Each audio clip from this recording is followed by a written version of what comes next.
Good evening. My name is Tanushri Meena, and today I'm going to speak about function of microfinance intermediaries, which is a very important topic in rural and development finance. So, in countries like India, a large population still lives in villages and small towns. Many people do not have a bank account, collateral, or a proper documentation. Because of this, they cannot get loans from formal bank. They depend on local money lender who charge very high interest rate, sometimes even 5% per month or more. This is where microfinance intermediaries come into the picture. So microfinance intermediaries are institutions that provide financial services to low income people who are excluded from traditional banking system. Their aim is financial inclusion, poverty reduction and empowerment. Globally, more than 140 million people are served by microfinance institutions, and about 70% of borrowers are women. This shows microfinance is not only financial but also social empowerment. In India, organizations like Bandhan Bank, SKS Microfinance, and thousands of SSG, that is a self-help groups, are working to provide a small loan and saving facilities. Now I will explain the main functions of microfinance intermediaries in detail. So what we will cover further, what are the microfinance intermediaries, credit and loan delivery, financial intermediaries, saving mobilization, capacity building and training, social intermediation. So let's move forward. So the first function is financial intermediaries. Financial intermediation means connecting people who have extra money with people who need money. Microfinance institutions collect fund from investors, government schemes, banker, donors, and they give loan to rural borrowers. For example, suppose an investor gives 10 lakh to MFI.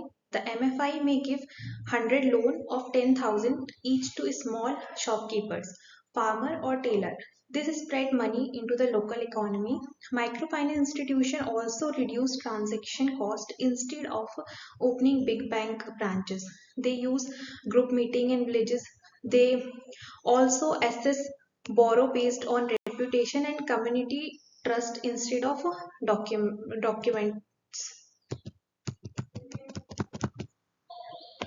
So microfinance intermediaries act as a bridge between banks and poor people. Without them, financial inclusion would not be possible.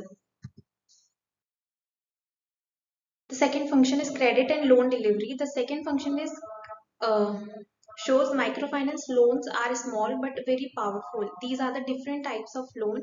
First is group loan in the system. 5 to 10 people from a group and guarantee each other's loan. If one member does not pay, others help because of peer pressure and trust. Repayment rates are very high, often more than 90%. Second is individual micro loans. These are usually 5,000 to 50,000. People use them for dairy farming, vegetable selling, tailoring, mobile repair shop, etc. Third is agricultural loan. Farmer need money for seeds and fertilizer before crop season. Microfinance helps them avoid money lender. The fourth is emergency loan for hospital expense or school fees. According to industry report, microfinance loan portfolio in India crossed rupees 3 lakh crore in recent years. This shows a strong demand. And a small loan create a big change because they generate income. The third function is saving mobilization. Microfinance institutions encourage poor people to save regularly. There are three types of saving. Compulsory saving, member deposit a small amount weekly. The second is voluntary savings, that is member save whenever possible. Recurring deposits, fixed monthly saving.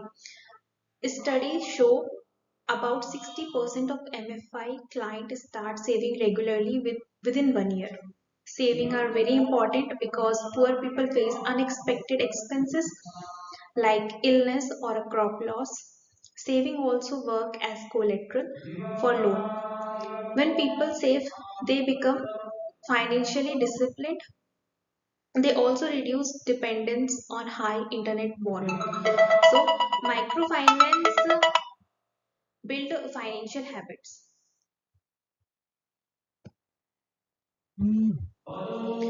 The, the fourth function is capacity building and training.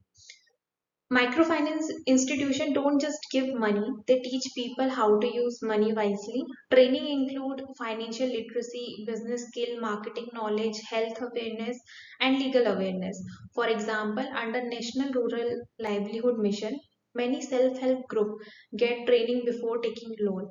Women loan Women learn bookkeeping, pricing, and budgeting. Because of training, small businesses succeed more. This reduces default risk and improve income. So capacity building is a key difference between MFIs and money lenders. The fifth function is social intermediation and impact. Microfinance build confidence and community network. Around 70% of microfinance clients are women.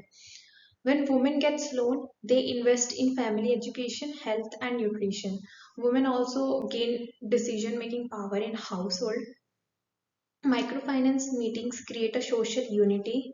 People discuss problem, share ideas, and help each other. MFI is also connect people to government scheme like Pradhan Mantri Jan Dhan Yojana and Mudra Yojana. So microfinance reduce poverty and social inequality. It support economic growth, social development, and environmental awareness. The sixth function is other important function, that is risk management. They diversify loan and check repayment history. Insurance, microfinance for a life, crop and health, remittance service, migrant workers send money safely, linkage banking, SHGs connect with commercial banks, data management, MFIs track borrower performance. These services make microfinance sustainable. If we talk about the real life example, a rural woman takes 20,000 loan to buy a swing machine. She starts switching clothes and earn 200 per day. After few months, she repays loan and saves money. Later, she takes bigger loan and open a tailoring shop. This is how microfinance changes lives step by step. So there are some challenges in microfinance. Microfinance also has a high operational cost, over indebtedness, natural disaster, lack of financial literacy. So MFIs must balance profit and social mission. So if we talk about the future of a microfinance, the future of microfinance is digital, mobile banking, Aadhaar and UPI are helping rural people. Digital payment reduces cost and improve transparency. Green microfinance is also growing, like a solar loan and eco farming loans. So microfinance will play bigger role in future. Let's conclude. Microfinance intermediaries are the backbone of rural finance. They connect poor people to the financial system, provide credit, saving, training, and social support. They empower women to reduce poverty and improve living standard. Microfinance proof that even a small loan can create a big changes. Thank, um, Thank you so much for listening this presentation.